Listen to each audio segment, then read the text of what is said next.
Welcome. My name is Donald Hunt, and I'm Director of Music at Christ Church Cathedral, Victoria. And I'm doing a series with folks who are involved in our service of lessons and carols this year. Very popular service every year, but this year we have to do it slightly differently. We've had to pre-record it, and it's being broadcast on Czech TV at 4 p.m. on December 20th, and again on Christmas Eve. And I'm here talking to Maestro Timothy Vernon. So Timothy was born in Vancouver and then raised in Victoria. He went off to study in Vienna.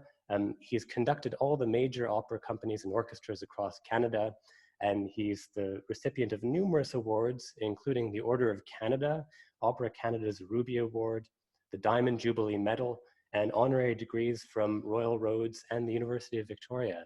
Wow, that's a huge list of plaudits, Timothy. Goodness. Thank you so much for joining me.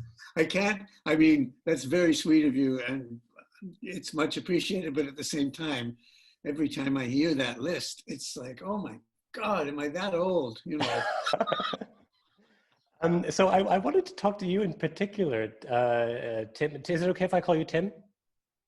I actually prefer Timothy. Okay, I'll call you Timothy. People are funny. I notice you're a Donald. You're not a Don or a Donny. Yeah, exactly. Yeah, thanks. Yeah, so I will call you Timothy. I wanted to talk to you, Timothy, because you came into the cathedral to do this reading of the Annunciation, which I note is probably not your first choice. I think you wanted to do the Genesis reading, but we're not having that this year. I'll tell you about that in a minute. But okay.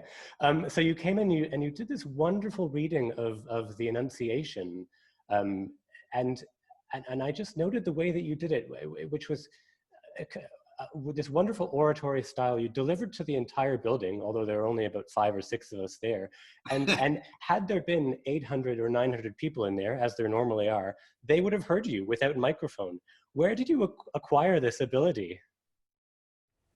In the 6th month of Elizabeth's pregnancy, the angel Gabriel was sent by God to a town in Galilee called Nazareth, to a virgin engaged to a man whose name was Joseph, of the house of David.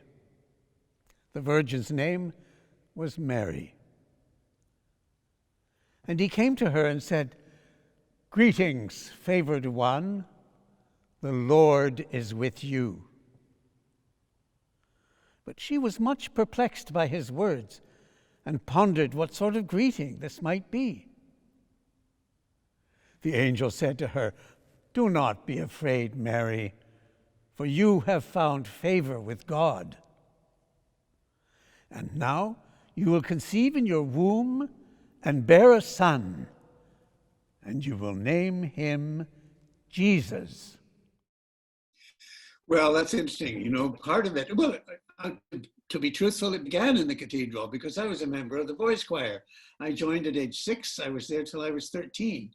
And let me tell you, it was very much at the center of my youthful life. We had 2 rehearsals a week. We had 2 services a week, and added, et cetera. So singing, and I became a soloist fairly promptly at about age 8 or 9. I started making solos, and I think that, that certainly led to developing breathing and projection and all those things, focus of sound and things that become at that age almost instinctive if you're trained properly. So some of it has stuck with me through thick and thin, the thin including a bout of asthma and whatever. So I'm glad I can pull it out when required, like a stop. And you played the organ. I studied the organ, and some of my great experiences as a kid in music, we had a series of recitalists, unbelievable, on the old Hill Norman Beard organ. We had E. Power Biggs, we had Virgil Fox, we had Fernando Germani, and the most memorable for me was Marie-Claire Alain, whose Bach on all those historic instruments is still, in my view, unsurpassed. I mean, it's terrific. And here's this diminutive little brunette of a French woman who comes in, and I was asked, actually, she asked for somebody to help her with the stops, and because I was very into studying the organ and stuff, the choir master recommended me so I could sneak into the organ bench and not be too noticeable. In those days, it was a different configuration, as you know. So I was asked to, I got a registration list and did all this stuff, and everything was going very nicely in rehearsal, when suddenly she stopped and she swung her feet which were, I think, in ballet slippers, if I remember, for fiddling. I think, right across the bench and sat backwards, fished around in her purse, pulled out a cigarette and lit it right there on the organ bench.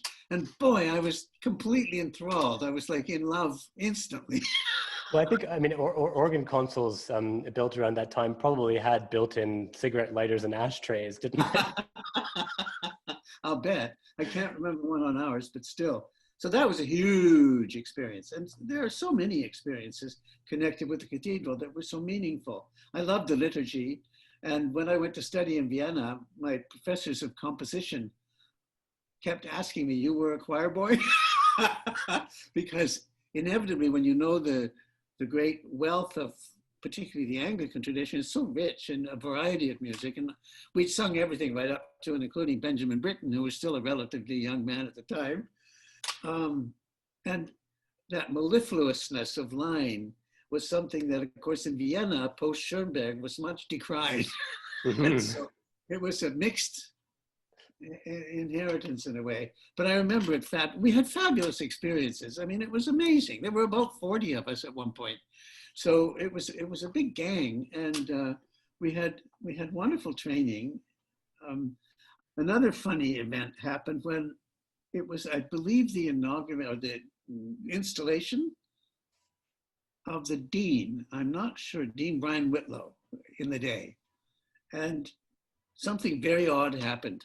The Archbishop was giving an address, and he was such a character, old sexton. "We must rake out the ashes of sin and vice from our lives." We all remember those sorts of sentences that would come out of him. And so on this particular Sunday, the bench went down right on my foot. There are those little supports for the kneeling bench. And, 12 choir boys piled down on top of it. So my toe was it was excruciating. I remember tears just spurted out of my face. I knew I couldn't make a sound. I didn't know what to do. The ladies behind figured it out. And finally, one of the sextons came along and lifted me over the bench, over the stall, and carried me out to the vestry where I could cry. Oh, unreservedly. I wonder how old you were then. Poor. Well, it's funny because that afternoon, a long, sleek black car pulled up in front of our house. And it was the dean himself who came up the walk and was making a special visit to inquire after my health, but also to thank me for not disturbing the service. Which I thought was, it's showbiz after all, isn't it? Well, in those days, choir boys should be seen but not heard, but only heard when they're... Only heard when they're supposed to be, Yeah. So there's an endless number of such stories. I mean, I just had such a time. That's wonderful. I wanted to ask so when you received your honorary doctorate from UVic, you said that you were quite worried about the future of opera, and this was because of the state of music education, particularly in public schools. How do you feel about that? Tell us some more. Well, it's extremely worrisome in terms of the great tradition. I think we have to accept that we're in the famous continuum, the flood, the river of history, and things are going to change. And there's no point in digging in, and you'll only break something if you do that, I think. So I've come to understand that, the great tradition into which I was bred has modified very considerably. I think the essence is still there, but I do worry about the great classical traditions. And this isn't just in music. It's in literature, it's in drama, it's in wherever you look. The enormous wave, and I'm not against anything, but there's an enormous wave of pop culture, particularly the last 40 years, I would say, that has the backing of industry because there's profit motive involved and millions and billions of dollars are made. And it has completely sort of swamped the terrain. It's like a flood. It's like the dam bursting. And it's very hard and very important, I believe, particularly with young people, to give them an opportunity to hear and experience the quieter voice of the classical tradition and its richness and depth. And perhaps it isn't an immediate what can I say, you don't get an immediate reward always, because it takes effort.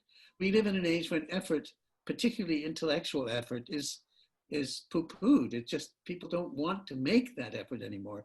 And I think the future depends on us bringing up our own kids and our own next generation to be prepared to make that effort, and to make them to help them to understand what the rewards of that effort are, because they're considerable, they're profound, and they're lifelong. And I feel very sad. I feel sorry. I feel, a tenderness for a generation that rushes forward without being able to take these things into account because they haven't been exposed to them. Well, and of course, there's the tradition looking forward too, as you've mentioned so many times, and you've commissioned, and that's so wonderful. I want to return just before we go to your time as a young chorister at the Cathedral, and I'm going to play now through the magic of video editing. Our young choristers singing the opening verse of "Once in Royal David City." How lovely!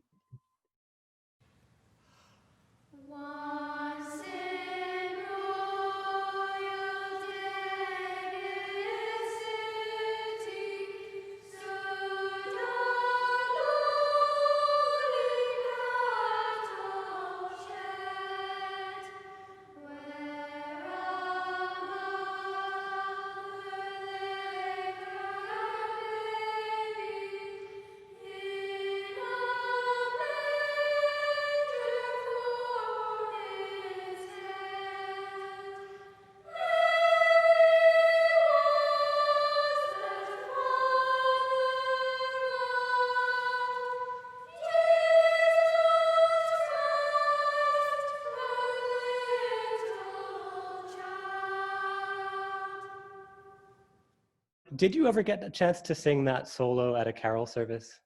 I think it was at least twice, if not 3 times. And standing at the back with the candle and the whole choir behind you and everything, it was such a thrilling, hair-raising, but wonderfully moving thing. I always loved the evening services best. Evensong was my favorite.